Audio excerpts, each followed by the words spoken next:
What's up, everyone? Welcome back to Echoes of Elsewhere, the podcast where abandoned places become doorways into history, memory, mystery, and the stories we leave behind. I'm your host, Courtney Autumn. Every now and then, I have the chance to sit down with someone who reminds me of why I fell in love with the world of abandoned places to begin with. Not because of the buildings themselves, but because of what they represent. Today's guest is writer and urban explorer Stev Hull Allen. Stev came highly recommended by a previous Echoes guest and friend of the show, Blake File, host of All American Ruins.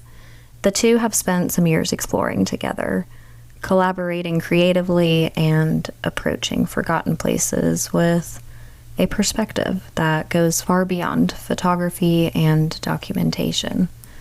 Their work asks bigger questions about memory, identity, impermanence, and what it means to bear witness to places most people have already forgotten. As someone who has always found myself drawn to writing just as much as exploring, conversations like this are some of my favorite to have. They're less about abandoned buildings and more about why we're compelled to walk through them in the first place. So whether you're here because you love urban exploration, storytelling, or simply finding meaning in overlooked places, I think you're going to enjoy this episode. Identify as an urban explorer. No, I appreciate the clarity. Or else you're out of the club. Can't you read the subtext? It's an urban exploration podcast. It's literally what it's called. Okay. So with that said, tell me about the first abandoned place you ever explored and how old you were and all of that. Sure. You read my Substack piece and your words were incredibly fine. I really appreciate that. When I was 13, there was a place that until relatively recently I believed to be abandoned, and it was mostly abandoned. But the thing that I find interesting is that it wasn't totally abandoned. It was still operating as a medical institution, and it was Medfield State Hospital in Medfield, Massachusetts. And as the process of deinstitutionalization happened, they shut down buildings and their footprint got smaller and smaller and smaller. So I sort of assumed it was abandoned, but there was still care happening there, which I found out recently. But that was sort of my first experience with exploring abandoned buildings, and something that's sort of driven me as an adult and in my work recently is sort of the mental health and personality perspective of who explores abandoned spaces, who is drawn to them, particularly in an organic way when you haven't been exposed to an urbex culture and you're just called to this ruin for whatever reason. Is it mischief? Is it curiosity? Is it trouble? Is it history? Is it some sort of, what is it that you identify with that it pulls you in? And that's been really interesting for me to explore and unpack through writing. Yeah, that's exactly why I started also. Yeah. It's almost as much about the plays for me as it is about the people that go into them, because I've found through the podcast and doing this that everyone's why is different. It can be so many different things, like you just said. And it's always interesting to me when I get people like you on here, or like Blake, and I've had several others that seem to be, like you said, more called to it. And sometimes it starts with a super specific space. And I think that really gets you thinking about everybody else's why. Totally. So I think it's interesting too that you kind of dove into that as part of it, because it's something a lot more layered, I think, to unpack that people don't understand. And I get that too. Some people think it's cool photography, right, or yeah, whatever. And it can be super simple, or it sometimes can be a really like intense magnetic thing that's going on. Have you started with your storytelling writing prior to ever being in an abandoned space, or did that kind of go in alignment with each other, or how has that impacted things? I mean, I've journaled and in my own mental health journey gone further back than that. But in terms of what I put out there, it's mostly been kind of the start of this was Medfield State Hospital. And from there, just sort of this calling that I haven't been able to quite pin down, and the intersection of where reality and something a little bit more esoteric meet in terms of like the elasticity of time, and there's a version of this where I see the future pushing back on my childhood and saying, you're going to need this. And like, it's important that the skills and things that you recognize and discover about yourself will eventually one day connect these dots for you and be a place that you find salvation and refuge and curiosity. And I think above all else, something that I discuss a lot is authenticity. And that is, when I explore, I generally explore by myself. And that's because when I'm there, and I recognize this as a child, I feel more authentic there than I do anywhere else. We sort of all wear masks, regardless of who you're with. If you're with your closest friends or even with your partner, there is a version of you that is different when you are by yourself in a ruin and just relying on your own senses and your own curiosity, your own imagination to pull you through these spaces and determine what room I want to go in. Is this exceeding my skill set? Is this too dangerous? Am I uncomfortable with this? How is the risk versus reward here? And sort of that process feels very alive and authentic for me. And also kind of back to the elasticity of time, I realized more recently that when I'm exploring these ruins in a very real way, and I suspect others feel the same, maybe you do, I feel like I'm exploring myself. Mm-hmm. There are rooms that we walled off or have collapsed or are overgrown with ivy or are waiting to be rediscovered, or there's surprise stained glass in there, or whatever the case might be. I think that there's a real metaphor for abandoned people, so to speak, exploring abandoned spaces. Mm-hmm. And that's something that I find a lot of solidarity and recognition in. And I think that we've all, like, saying abandoned people is a very melodramatic thing to say, but I think that we can all sort of identify with that feeling at some point in our lives. Oh, for sure. Yeah. I think that's what I realized too, is that some people are pulled to it at certain chapters of life. And sometimes it has to do with like a hardship or a challenge or something like that, or maybe even something that's left you feeling abandoned, and that kind of being like this mirror to who we are and the experiences we go through. And it's like I always say, I love abandoned houses the most because of obvious reasons, but like the ones that are just so untouched almost, and you can see these little traces of everyone's simple day-to-day movements and stuff like that, like dishes in the sink or slippers by the bed or whatever it is. And I think we all can find like some sort of reflection in that, these little mundane things that we don't really consider. And then if we just vanished one day, how all these little clues of what we just did are left behind. And how truly relatable that makes us all, no matter like whose house you're in or how much money this person had or didn't have or whatever.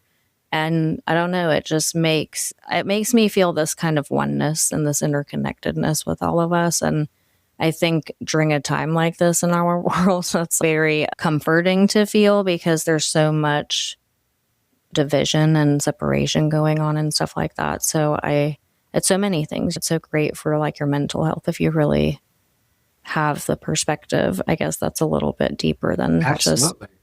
Yeah. So I love that answer. Do you think that's why you get pulled back into abandoned places, or those same reasons? I do. And I completely agree with you. There's that something domestic and ordinary, but that is what makes these spaces special. Is sort of not necessarily how grand they are. And when I returned to places that are a little bit more flashy, the thing that really keeps me coming back to a place over and over is when I start noticing the ordinary things, like you mentioned, that this is a lived place where people existed. And I really like what you said, like how we have more in common with each other than we have apart. And wow, that's something that I'm working on personally, recognizing and reminding myself, and also trying to find ways to talk to people who socially and ideologically I wouldn't agree with. And that is like, I have more in common with you than the people who are telling us what to do, the billionaires and the politicians. You and I have more in common with this person who's unhoused than we have more in common with each other and them than we do with these going at the top. And so, to your point, that recognition in those abandoned places is a great point.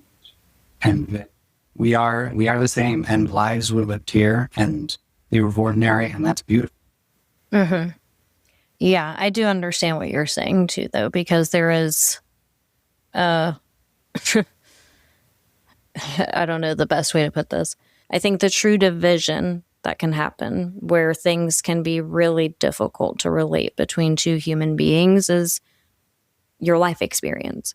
And the people you're referencing that are above us, so to speak, I don't know if they have the life experiences even stretched out through life, because a lot of them are older. True. And I think that they lack certain experiences that make us have the ability to connect with each other and want to find a familiar point and be okay with knowing that we're one and the same. I don't think they want to acknowledge that. And so I think that's a space where I can't always find relatability, even in this very like poetic setting of abandoned places, and how I should be able to. And maybe that's just the extreme narrative that's going on in the atmosphere right now that's kind of tainting things. But yeah. Well, it's totally the design, and I totally agree. The design is to keep us divided. Yeah. And joy and art and togetherness, resisting that narrative is resistance. I think incredibly important. Yeah, agreed. I don't know where we would be without it, to be honest. Yeah. Nothing good. Yeah. Well, what do you think is something that is widely misunderstood about abandoned places? It's such a good question. I have a lot of thoughts about the current state of quote unquote events. And I think there's sort of a natural counterculture perception about the community, which is fair. It's interesting, the split of people who think that the history is worth being preserved, and then the people that think tear it down and put something useful there. So that's a little bit hard to pin down in terms of misconceptions and perception on. I don't think that social media has done exploring abandoned spaces any favors. No, I agree. Because the things that tend to get engagement, from my perception, are just the worst fuckboy, like terrible shit. And it's like, this is a thing for fucking nerds, and Logan Paul's out here like smashing windows and shit. I mean, I'm like, I can't stand. And I was talking to a friend of mine about this, and she pointed out, people have always, and I was pursuing my friends challenged my perception. She said, people have always needed places to go party. But this to me feels different when the incentive is engagement and you're seeking likes and clicks, and there is a recognition that these buildings aren't ours. The land they're on isn't ours. However, there is a part of me that feels like gatekeeping is conservation and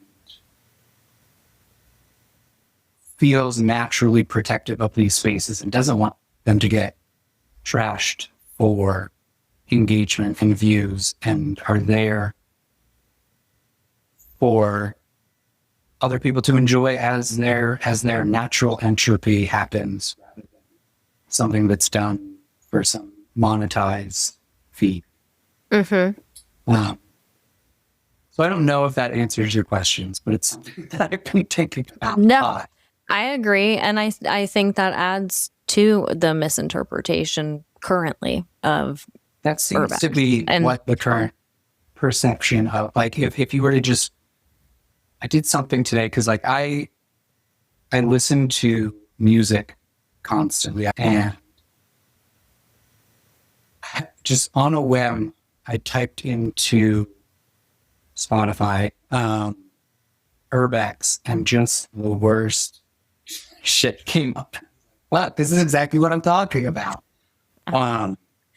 And I'm not going to shit on any particular artist, but I was like, man, this is exactly what I'm talking about. If you type it in anywhere, it's just bad.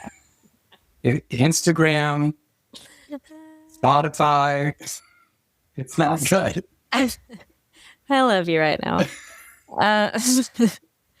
No, we have a lot of the same opinions. I think when people start talking to me, I think they forget that I'm a lot older than them. And I've been exploring since well before we had all this crazy shit on our phones. And it was just like everyone's addicted to it. And it's just people still existed in a place where your phone wasn't in your hand for everything. And we weren't recording every single moment of life that happened. We were just still absorbing things in real time. Brethren. And yeah. And so I hate that social media has tainted an already kind of questionable hobby, art form, way of self-expression, whatever you want to call it, and whatever it is to anyone who does it. Because I'm sure it's really easily confused. A lot of people come from the standpoint, but with or without social media, that's like, why would you go in there? Totally. Yes. Kind of thing. Yes. And a lot of people who've never done it or would never see the appeal don't. And I understand that totally for so many different reasons, whether it's because of sanitary conditions or your health hazards or your safety risks or the fact that it's not necessarily always legal to do. There's so many things that are obvious reasons why I think it gets misinterpreted. But overall, I do think there are people who've always looked at it like the jackass crew, Right. And now, like you're saying, because of social media, it's just amplified that kind of theme in the community. And there are those people that don't respect the places. It's definitely just for clout. And they don't care about the next person who might want to come and look at this space, and the history or the meaning behind it or any of that is totally disregarded. So I agree totally with what you're saying. And that being a layer of not setting the best example and image for those of us like us Right. and Blake and a few others that really have a strong connection to the places they go to and respect them. And like you said, you get protective over them, and whether that's gatekeeping or whatever you want to call it, I do think that it is a method of keeping them safe, especially in today's theme of engagement and hitting the mark on the algorithm and monetizing and all of that. So totally agree. And I think that you are absolutely right when you said that it's already sort of a tough sell to people on the outside. And then when this is what they see, that's obviously, perception is reality. So when I say I'm going to go explore an abandoned space to like Karen, or even like my boss, like, a coworker, that is their perception of what I'm doing. And I don't know if it's sort of a bias. It's probably a combination. The bias of what is actually going on and my own perception. But I feel like recently I've been getting kicked out of spaces more. And I think there's probably a correlation of I've been doing it more often recently, so that'll skew the odds. But also I feel like with what's going on social media, there's more of a negative perception and attention being placed on abandoned places because it's going viral. Yes. Like near me, there's an abandoned IBM place that just got totally destroyed, and I think somebody got hurt there. And it's that kind of shit that ruins it for the rest of us. Mm-hmm. Before we move too far, I just remembered something. I'm very interested again in the psychology of exploring ruins, and your last episode was so good, and you said something early on about your own experience of moving around a lot as a child, and that was also my childhood experience.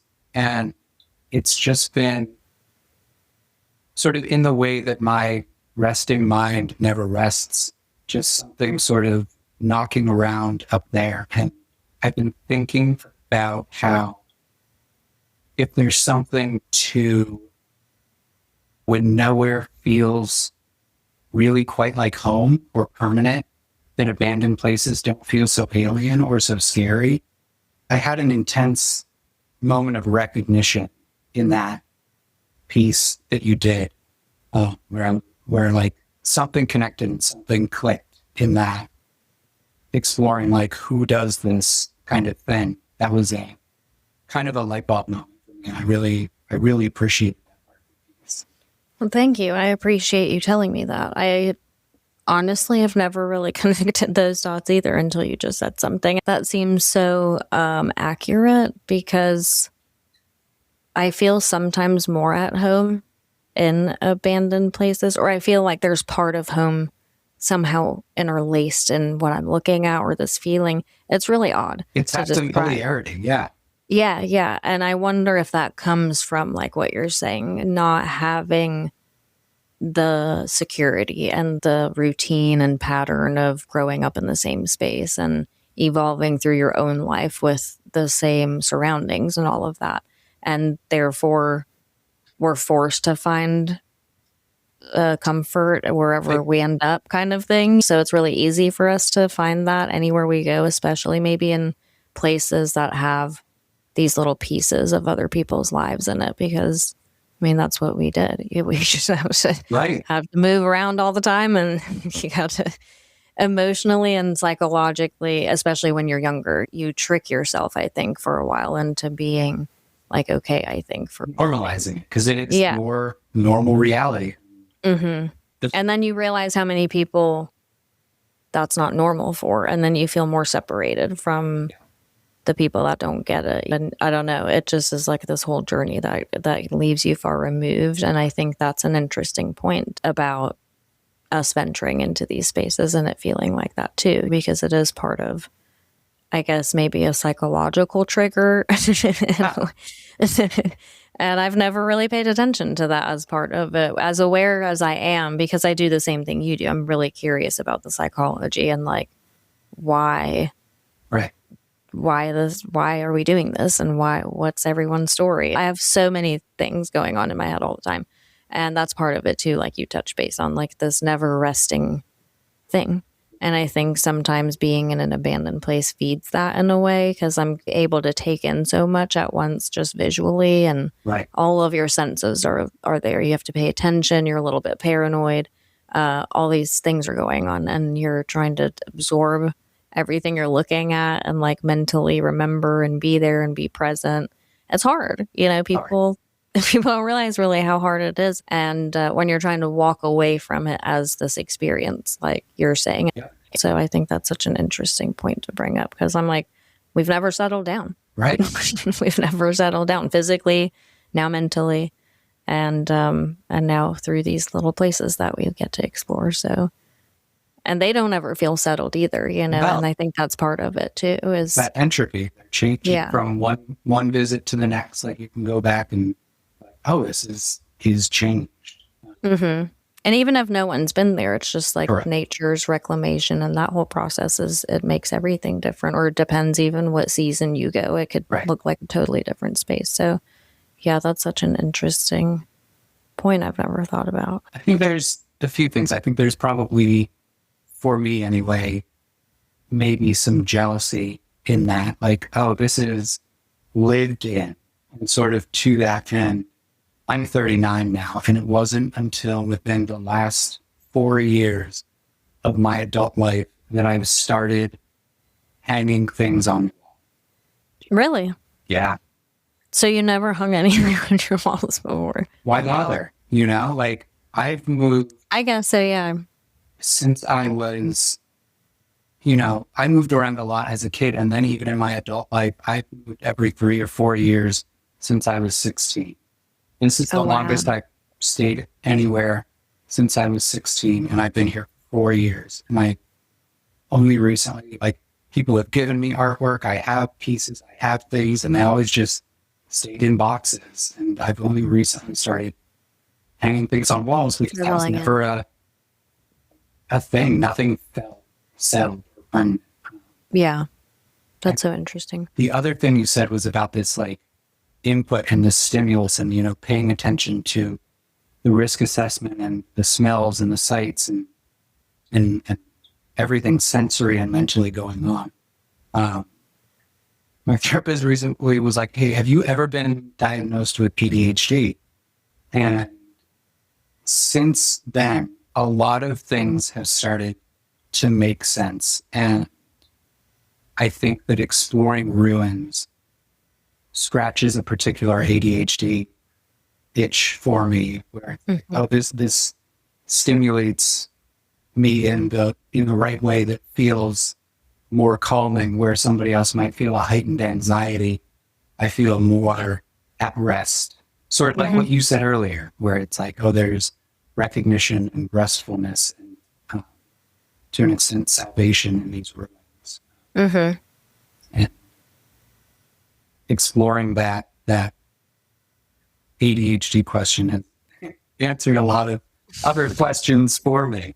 Like, yeah, I guess that makes sense.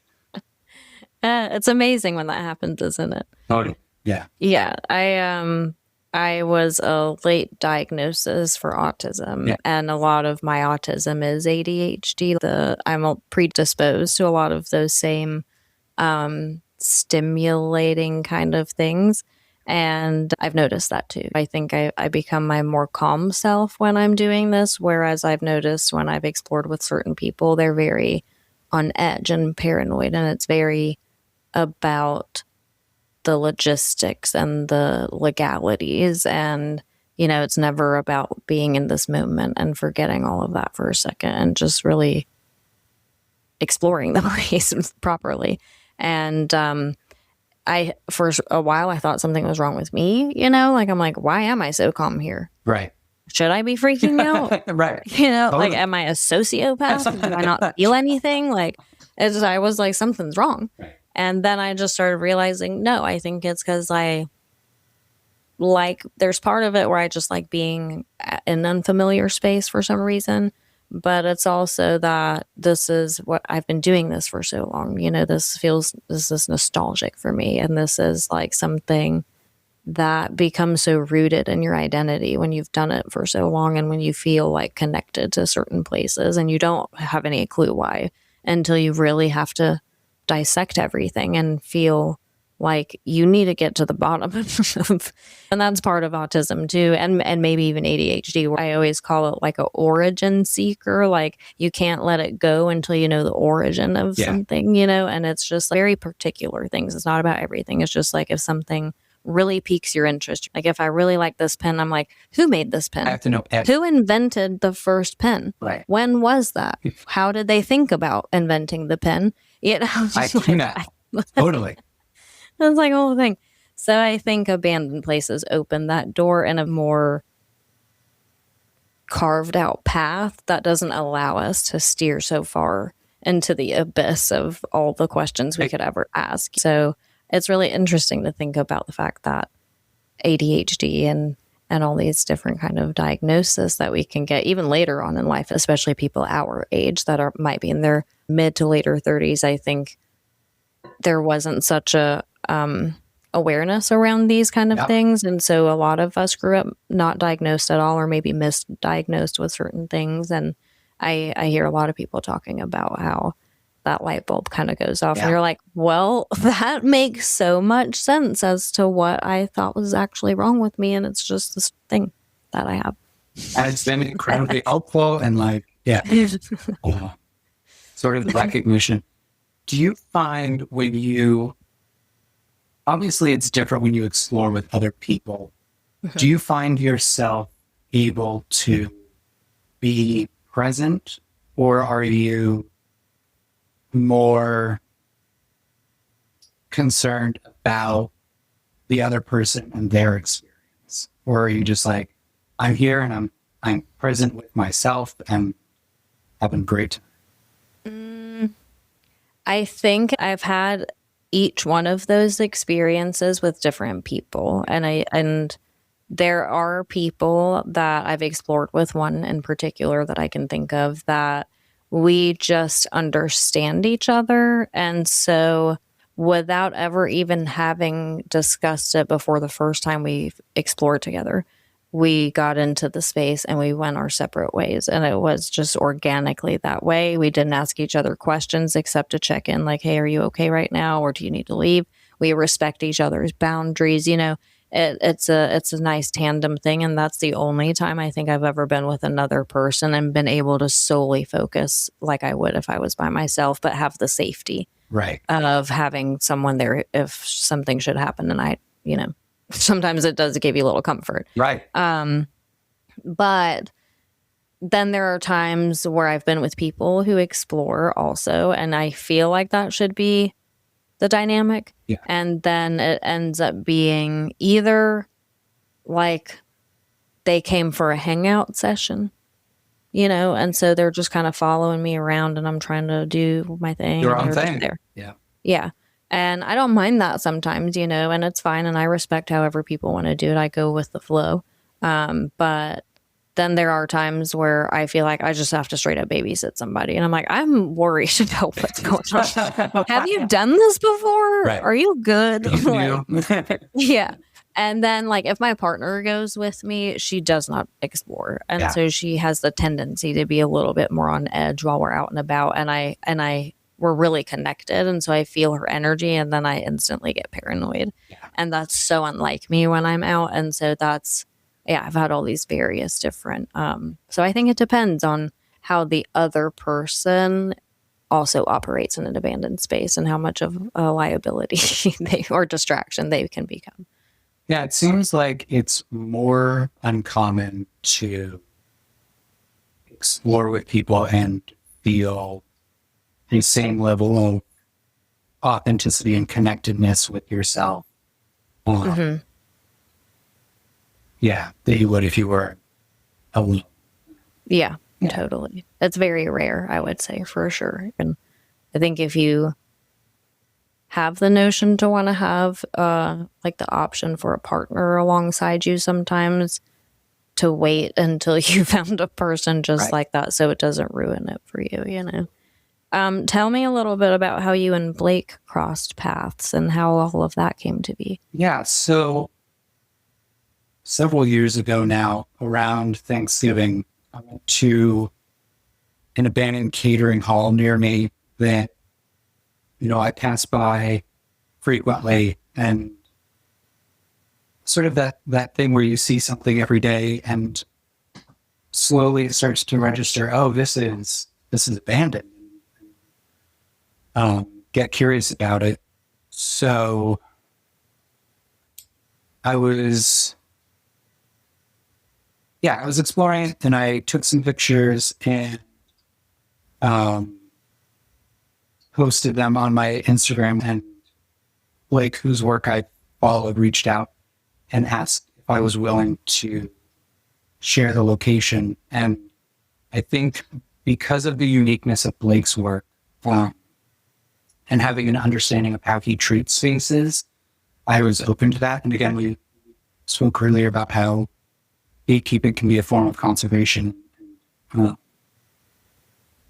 have an understanding of how Blake approaches these spaces, which is he leads with his imagination. And that's something that is really striking and something that I recognize.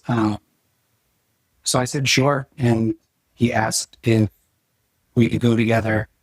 And I said, sure. And there's a whole episode of his podcast coming out shortly that's about our first time exploring this space. And that there was sort of this moment at the end of recognition and solidarity of two people who were like, oh, we have a very similar shared lived experience, which is part of what set me down this mental health aspect of exploring ruins. And something that you work on a lot in your writing that I love is the grief aspect. So there's grief and loss and trauma and this unspoken rapport that Blake and I found exploring this abandoned catering hall, and in writing about it and unpacking it and not entirely personifying the space, but letting it exist as it is. And that is a space that's designed and functioned as a space to bring people together. And somehow it did that again after being abandoned, was really striking and special to me. And that's kind of how we came together. And since then, we've been collaborating a lot and are very frequently on the same wavelength and very comfortable disagreeing with each other, which is something that I really cherish and need in my friendships. Is if I feel like I have to agree with somebody or they're just agreeing with me, I just don't feel comfortable. And again, I'm 39 now.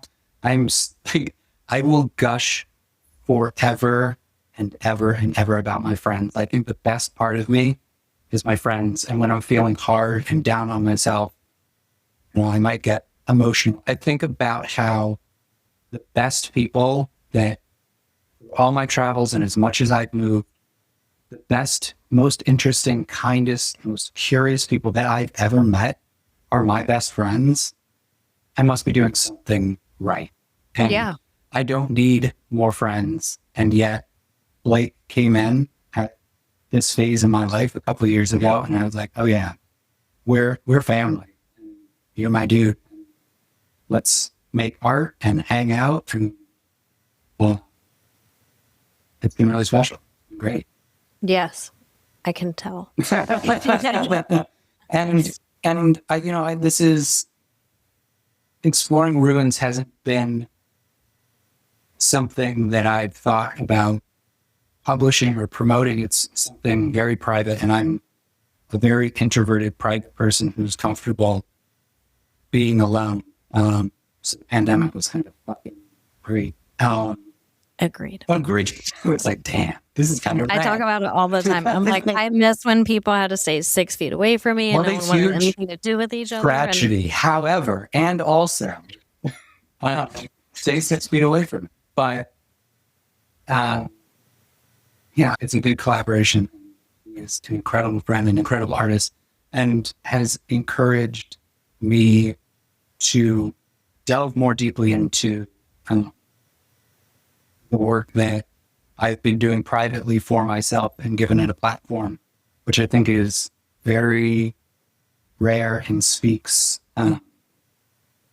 to Blake's character, where he has this platform and he's like, I think that you should not only co-host this with me, but I think that like the episode of this body of work that I've created is just you. And here you go, pal, run with it.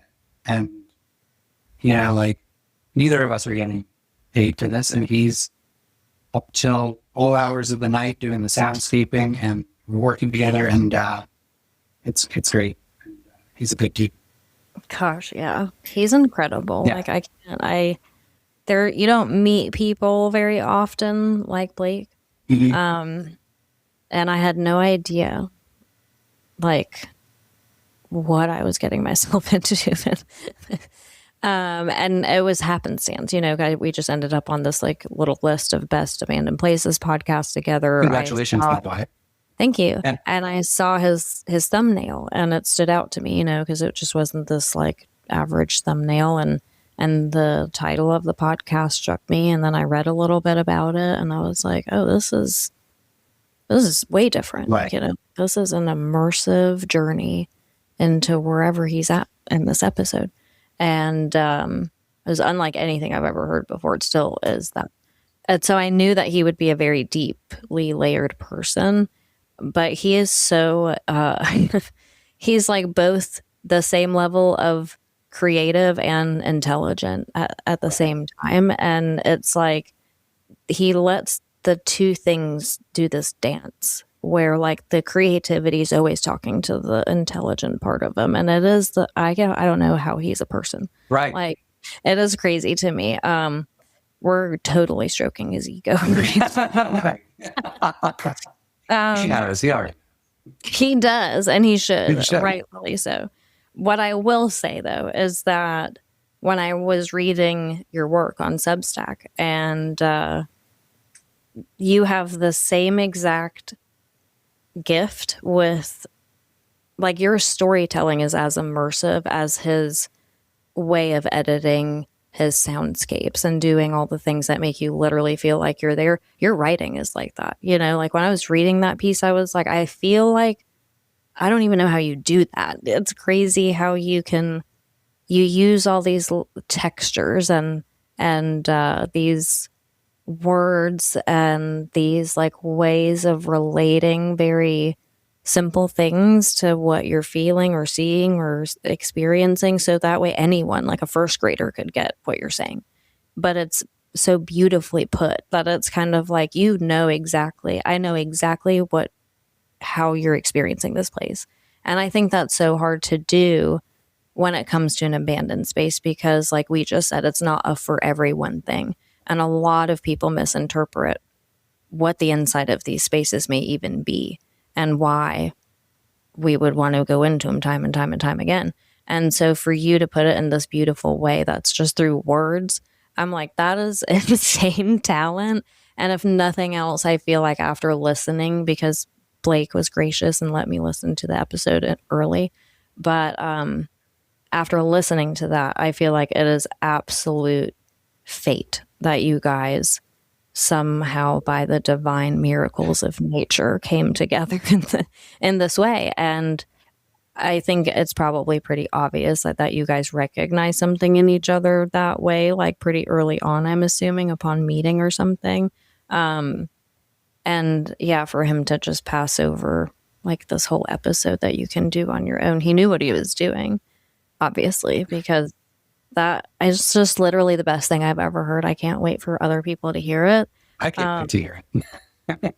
And it's like you said, Blake has this ability to really make you think about yourself differently. After he was on my podcast, he instantly messaged me and he sent me these links to these podcast awards. And he's like, hey, you need to sign up and you need to be on these lists. And I'm just like, you're psycho, but I love that he's like that and he's so supportive, and it's not a competition for him like it is for a lot of people in this community. And he wants to share the space and he wants to inspire people to really get this greater scheme of understanding these places. And you both do so well at that. I'm so glad that you guys it's just, I love it. Because without that, the episode that's coming out wouldn't exist. And I feel like that would be robbing people of such an amazing thing. And I wanted to ask, did you write about your experience together or explore together or something? And did he feast eyes on that? Or did he already know what kind of storyteller you were in advance? Like, how did that come to be that he was able to see this talent of yours?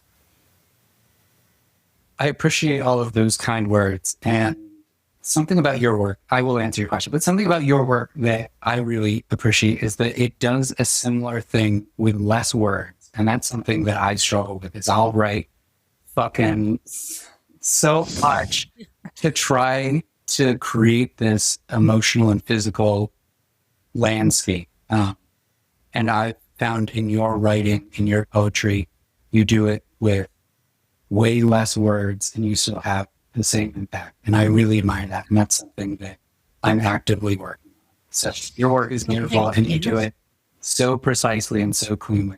Absolutely. Thank you. To answer your question, I don't think we spoke about it much when we were hanging out. Particularly when I'm hanging out with people for the first time, I'm very reserved and private. But it was funny, much like your experience with him where he messaged you afterwards. He reached out and he was like, hey, I don't usually do this, but I went home and I couldn't stop writing about this space and the experience there. And I would love for you to read it. And I did. And it's a great piece and was very honest about where he was at that time and where sort of the landscape of America was, and for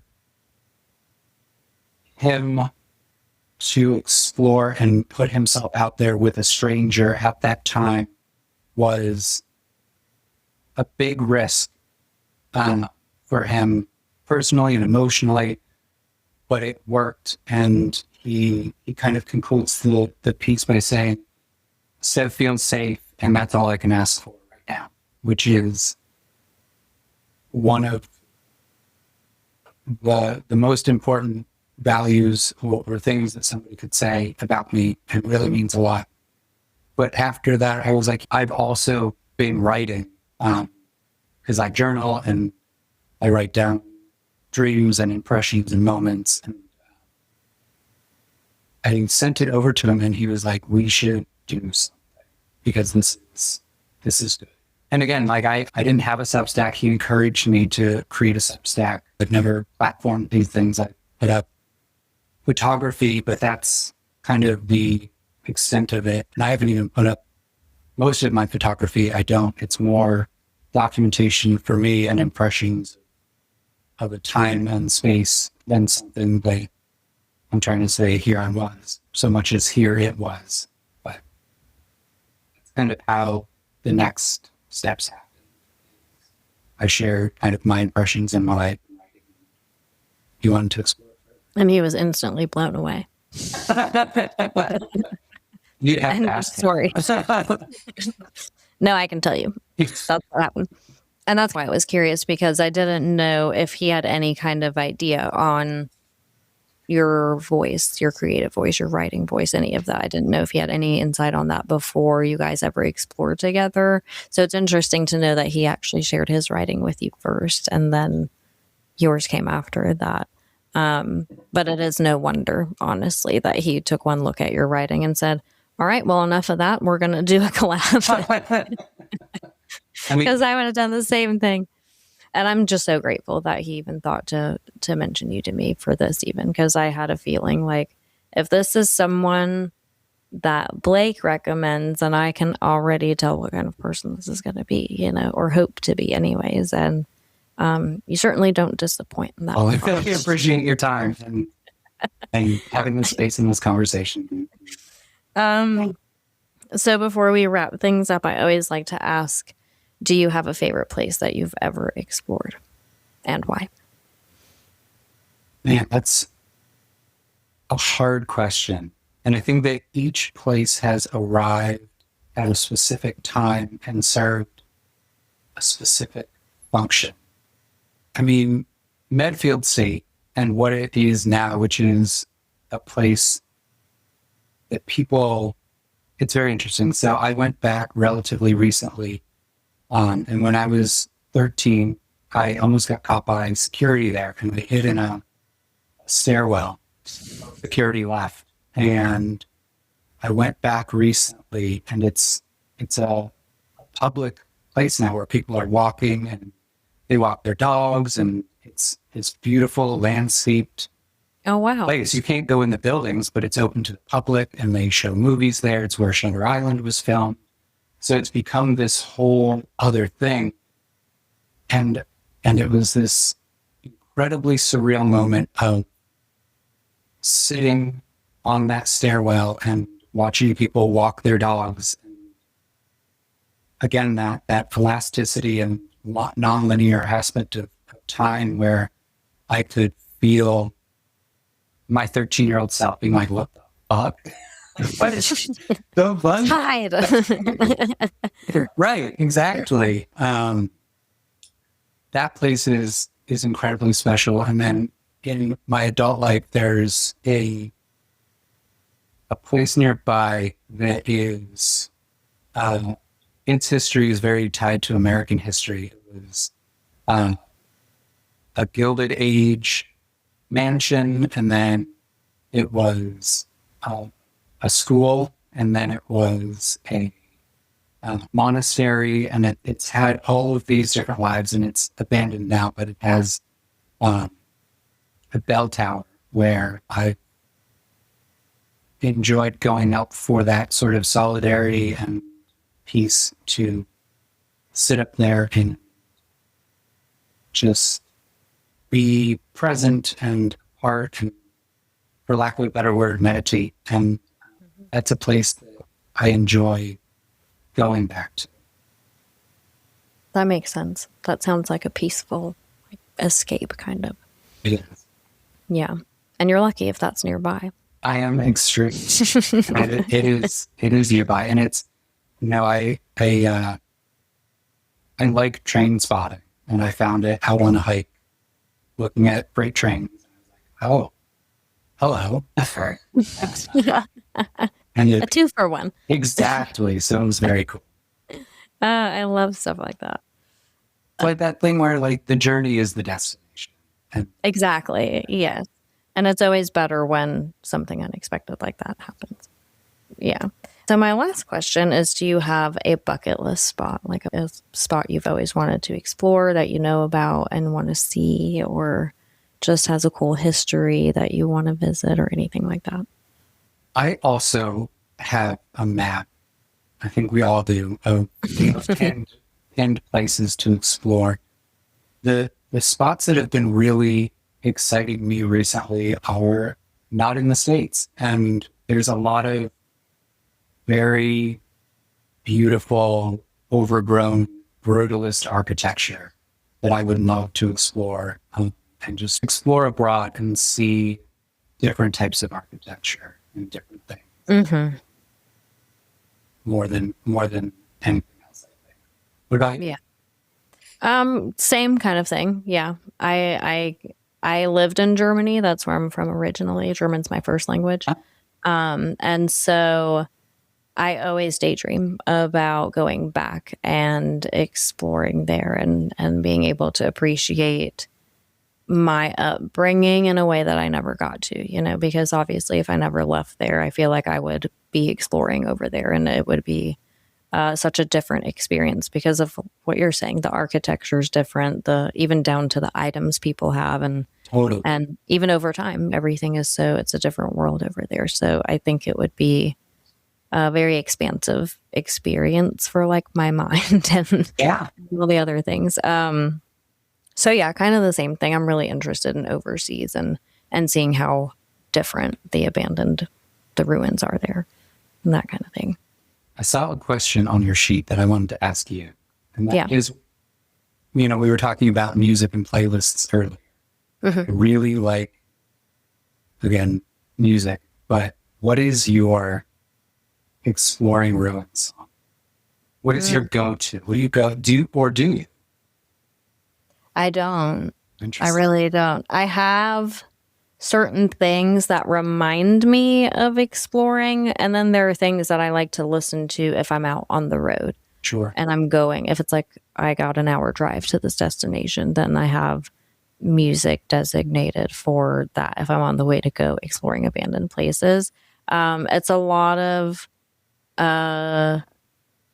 mostly not necessarily instrumental. I mean, it is instrumental. There's usually a lack of lyrics and words. It's moody. Yeah.